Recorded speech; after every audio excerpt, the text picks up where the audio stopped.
Hey guys, welcome back to the channel, and this is how to transfer a Visa gift card to bank account instantly. So guys, I'm gonna show you a two method for this video, and this is a step-by-step guide, so just simply follow along. So guys, for the first method is using PayPal to transfer your Visa gift card. So first thing that you will do is simply create a second PayPal account, and from there, once you have done that, just link your gift card to this new PayPal account and set it as your preferred payment method. And from there, guys, just click on send and request.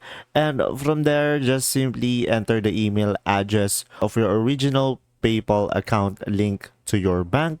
And guys, remember that PayPal have a fees when entering the transfer amount. After that, just simply click on send payment now.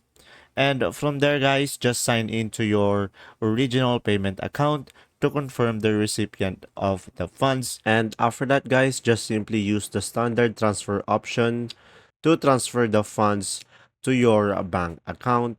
And that's simply about it. Now guys, for the second option that you have is using Venmo. So guys, just simply link your gift card to your Venmo app.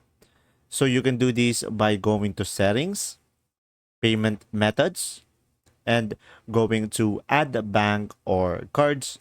And to transfer the money, just simply select the standard transfer option to receive funds within 3 business days. And guys, from there, you'll be able to do it. And if you encounter any issues such as fraud prevention warnings, just simply contact Venmo for assistance. And that's simply about it. If this video was helpful, please like and subscribe. Thanks for watching.